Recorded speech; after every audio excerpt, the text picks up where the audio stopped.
Hi everyone, this is Mrs. Collins here, and I'm going to be doing a short video for you going through all the assessment objectives for the English Language GCSE. Hopefully just outlining what it is you actually have to do in the exam. It's not the most exciting topic, but it is probably the single most important thing that you need to have under your belt before you go into that exam hall. Really understanding what it is the examiners are looking for in your papers will give you much clearer insight as to how to approach the exam paper and each question in particular. So, first of all, what are the assessment objectives? So they're very inventively named. AO1, 2, 3, 4, 5 and 6. Now AO1 is the absolute basic skill that you need for approaching any text in English. It is the exact same for English literature as it is in English language. And AO1 is essentially being able to retrieve and understand the evidence. It is all about reading for meaning and reading for understanding. If you can't achieve AO1, you're not going to get very far in English language at all. So it's often the first thing that is assessed, and it is absolutely fundamental to everything we do in English. AO2 is another very familiar one. It's something that you will no doubt have been doing from your very earliest days in an English classroom, and that is AO2, which is analysing and interpreting writers' use of language, form and structure to create effect for the reader. So that is zooming in on key words, words and phrases, looking at how the writer has used a range of devices to achieve a desired effect for their reader. AO3 this is where it becomes slightly different to literature. AO3 in language is about making links across different texts, comparing the similarities and differences between how writers have conveyed meaning and how they aim to achieve different effects for their reader. AO4 is about evaluation, so coming up with your own opinion and basing that on evidence rather than just saying I don't like it or I like it because I do, being able to actually hone in on what it is from the text that gives you that opinion and how the writer has guided you towards that. Then moving over to your writing skills, we have AO5, which is split into two distinct categories. So AO5, you have creative and compelling ideas, and those are your content marks. And that is about coming up with imaginative ideas. It's about using a nice varied vocabulary and communicating in a clear way that makes sense and is compelling to read. The other half of AO5 is about organisation, and that is essentially how you structure and organise your writing. So that is things like paragraphs, sentence structures and so forth. And then you have SPAG, which is a little bit lazy really. We should be referring to it as the technical accuracy marks, which is AO6, although in literature it does appear as AO4. Now, we're going to focus on English language and how these AOs apply to that. So, paper 1 I've colour-coded as a kind of light green, paper 2 I have colour-coded as a bright pink, just to make it a little bit clearer and really distinct. There are a few AOs that are assessed in both papers, and those are colour-coded in a kind of murky grey. So starting with AO1. AO1, like I said, is the most fundamental skill that English language assesses, and indeed English literature, and because of that it is assessed in both papers in question 1. The first thing that you do when you open the paper, it's a grounding exercise. It is to establish that you have actually understood what you have read before you move on to anything more complex. AO1 is also assessed in paper 2 question 2, one of the slightly longer answer questions, still only 8 marks, but so still fairly fundamental, but it's assessing in a slightly different way. AO2, so looking at language, form and structure, is assessed in paper 1 question 2. Nice easy one, looking at how the writer has used language to create a desired effect. It's also assessed in both papers in question 3. So you can see already that you're saying there's a slight difference in how the AOs divide themselves across the two papers, but essentially as long as you've got all the skills under your belt you will be fine. AO3 is a little bit different. That only appears in paper 2 question 4.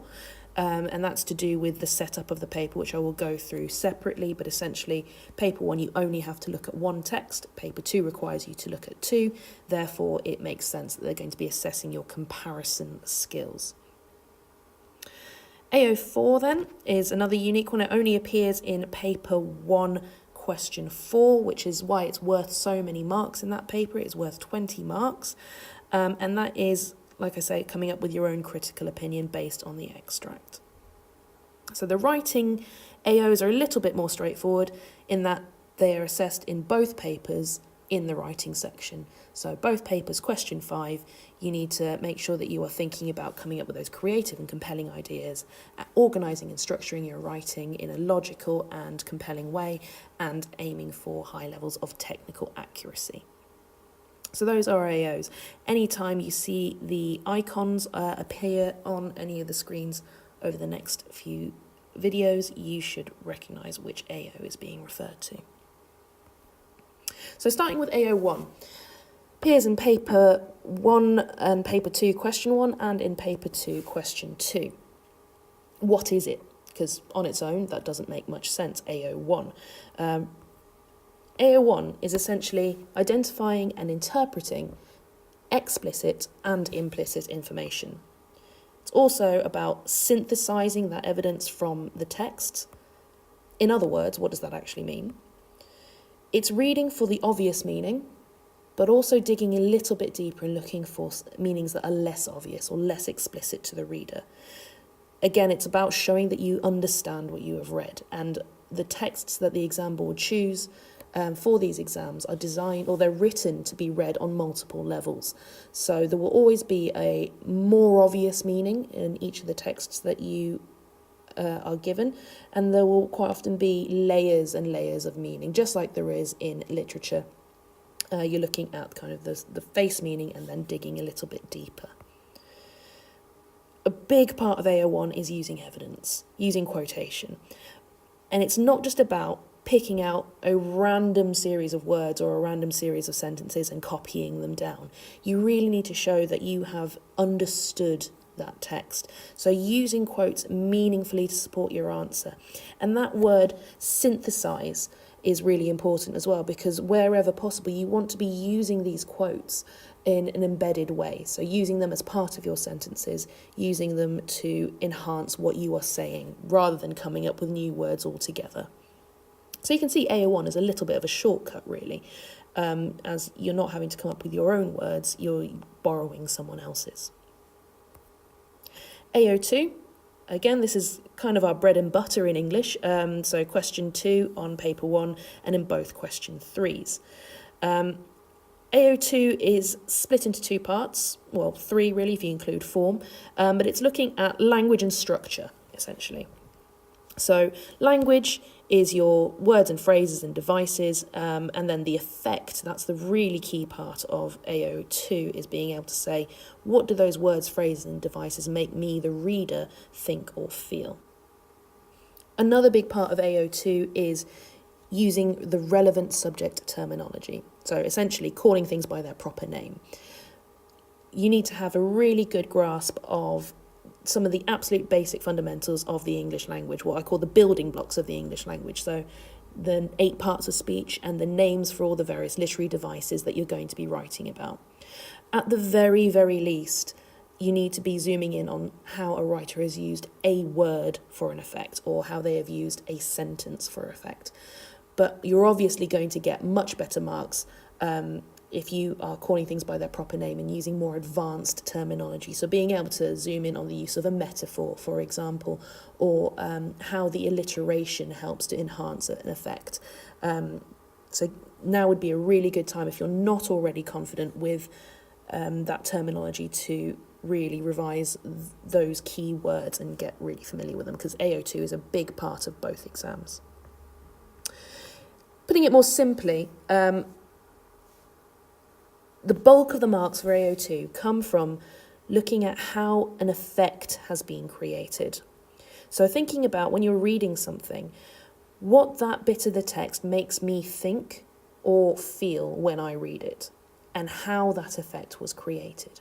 So, for example, reading a very sad text, it's quite easy to identify that that makes me feel sad.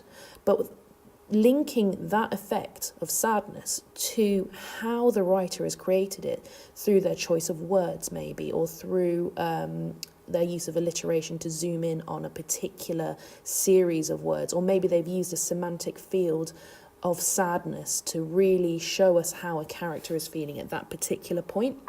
That is where you're going to pick up your marks with AO2. So you see how the terminology feeds into the effect through that, answering that question, how the effect was created.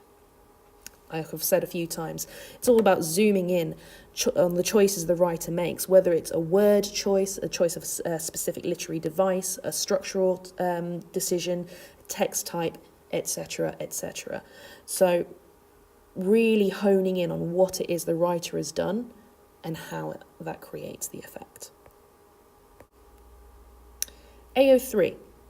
So this is just in paper 2 question 4.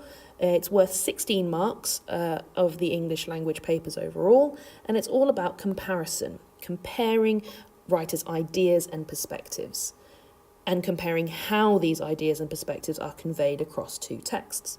It actually says in the specification 2 or more texts, but in your English language exam for paper 2, you will only be expected to look at 2, so I've simplified that a little bit. In other words, let's make it simple again, you're looking for similarities and differences in the writer's opinions. So, straightforward, you're looking at what writer A thinks, what writer B thinks, are they similar, are they different? And that's your AO3. You're also looking at the similarities and difference in how they show us their opinion. So it's similar in a way, it kind of crosses over a little bit with AO2 in that the writer's methods to show their opinions are going to be things like their word choices, their structural choices, and so forth.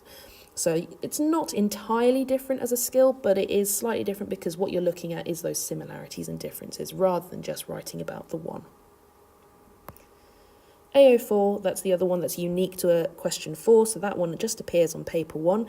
It's worth quite a hefty 20 marks of your entire English language GCSE. And it's about evaluating texts critically, supported with appropriate textual references. In other words, forming an opinion on a text based on your understanding of its meanings and effects. So being able to say that you feel or think a certain way about a text and then being able to say why you think that. It's not enough just to say you agree or disagree or that you like it or you don't. It's using the appropriate quotation, the appropriate evidence to substantiate and support your opinion. I've said not just making up, of course. There are times you're going to have to play devil's advocate, but you must support your opinion with evidence. It's a huge part of the mark scheme for AO4, and without that evidence, you're really limiting your answer and to have a tendency to come across as a little bit arrogant. I will go through this a lot more in my video on paper 1 question 4 and how we can avoid that and how we can kind of overcome some of the challenges with AO4. But I quite like AO4 because I feel like the mark scheme banding is fairly kind, and as it's worth so many marks, it's really a good skill to get under your belt as early as possible. So moving on to the writing skills. So AO5, let's look at these together. Again, these appear in both question 5, so the writing section of both exams. The writing section of both exams is worth 50% of your English language GCSE overall, so these are huge parts of what you're being expected to do in the summer.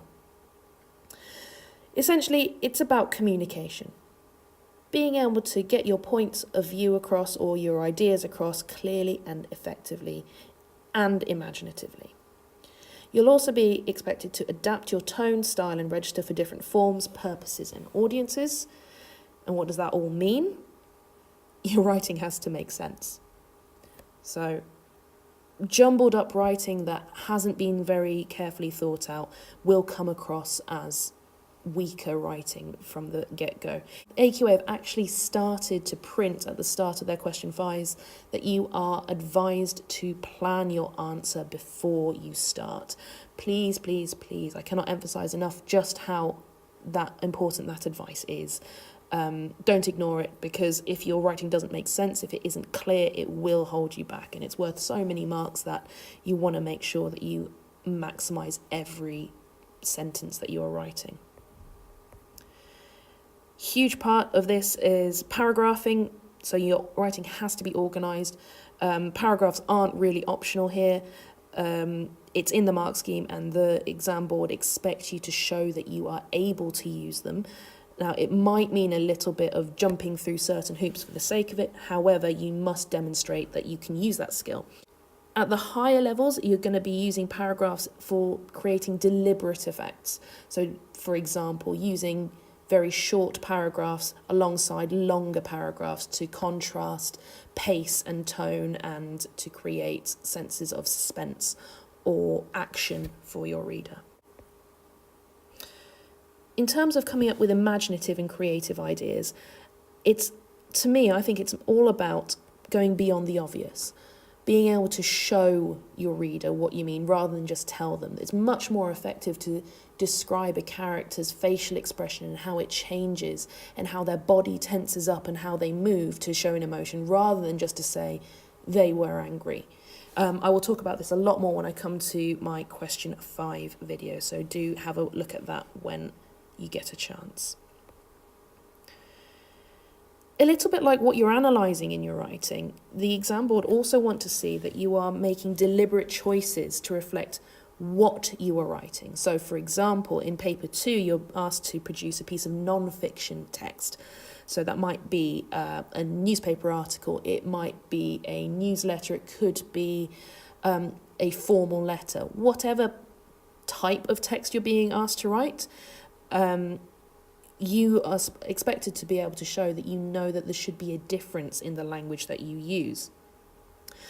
Same thing goes for why you're writing it. There's a very big difference between writing a letter of complaint and writing a motivational speech, and in terms of the words and the phrases and the devices you use. Again, that's one of the subtle things that the exam board would like to see you adapting in your writing. And finally, also, who you're writing for. Again, you're going to use different language if you are writing for your head teacher as opposed to writing for your friends. Or if you don't, you're expected to show that you would do in your writing. So essentially, AO5 is all about clear writing that makes sense and is nicely organised and easy to follow, that goes beyond the obvious and is subtly adapted for purpose, audience and form. Now, AO6, like I said earlier, I've cheated a little bit by referring to it as SPAG there above the pencil. It isn't actually SPAG. It encompasses a whole range of things.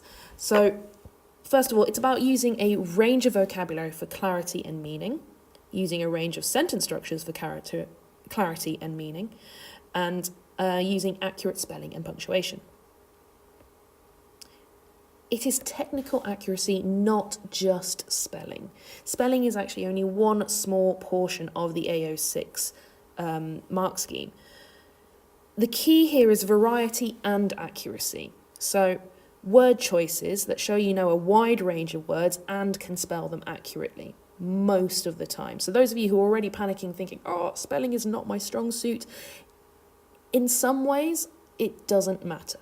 Obviously, if you're aiming for some of the top grades, then you need to be as accurate as possible, as often as possible. However, there is a lot of scope to gain marks for attempting a very wide vocabulary and spelling things correctly most of the time. Again, I will go through this in a lot more detail in the question 5 video. Sentence structures, again, I'm looking for a variety and accuracy. So, like I said in the previous slide about AO5, at the very top level, you're going to be manipulating how you use sentence structure to consider things like pace and technical construction. So thinking about how quickly or slowly you want your reader to go through a particular section of your writing. Do you want them to pause at a given point, or do you just want them to read on and get to the next bit? Do you want them to feel a sense of breathlessness and tension to reflect how the character is feeling? And that your sentence structures should reflect that. And a varied range of punctuation is the final point. It's a little bit like paragraphing. It's not really optional. The exam board would like to see you demonstrating that you understand a range of grammatical rules for the English language, which kind of means you have to show a range of punctuation. So, for example, the tendency, particularly in paper 1, question 5, is to just fall into the trap of using commas and full stops, because those are the everyday pieces of punctuation that we use all the time. However, if you're only using commas and full stops, you're not really showing a broad range of skill in terms of grammatical rules. So attempting to use a wider range, such as question marks, semicolons, ellipses, that just kind of shows off a wider repertoire of skill in terms of grammar. So the more of it you can use accurately, the better, as far as the exam board are concerned. So looking at the questions themselves. So paper 1, I've got the light blue at the top there, so remember the colour code, it will follow through all of my videos. Question 1 requires you to find 4 pieces of key information from a short section of the text. Question 2 is analysing how a writer uses language to create effects for the reader. Question 3, analysing how a writer uses structure to create effects for the reader. Question 4 is about evaluating that text critically, looking for evidence to back up opinion about the text. And question 5, you'll be asked to write a text of a certain style, either narrative or descriptive. Right, I'm going to shut up for a second, and if you're watching this on a video, then just pause it and have a go at answering this question. Which assessment objectives do you think are assessed in each of the questions? Okay, so pause the video now, have a go, and come back and I'll reveal the answers.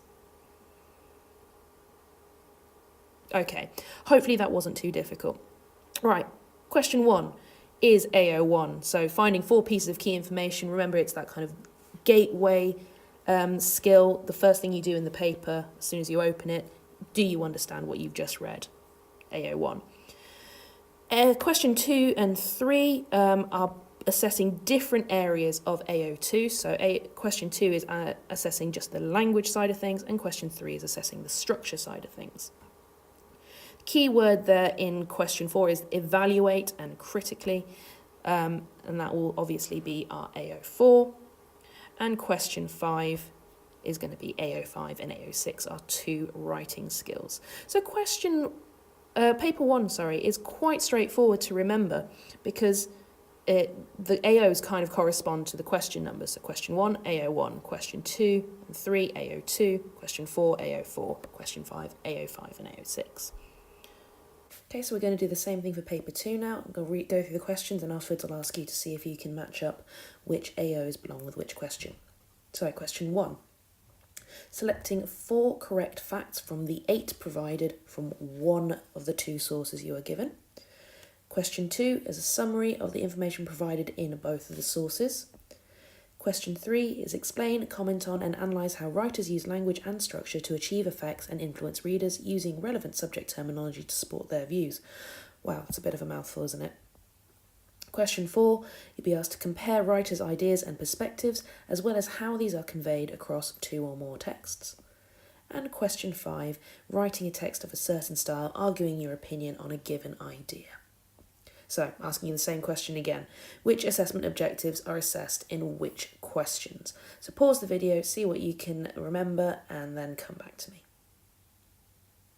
Okay, hopefully that was fairly straightforward. Again, let's go through this. So, question 1 is, of course, AO1. Very, very similar to paper 1, question 1. The only real difference is that it is multiple choice this time.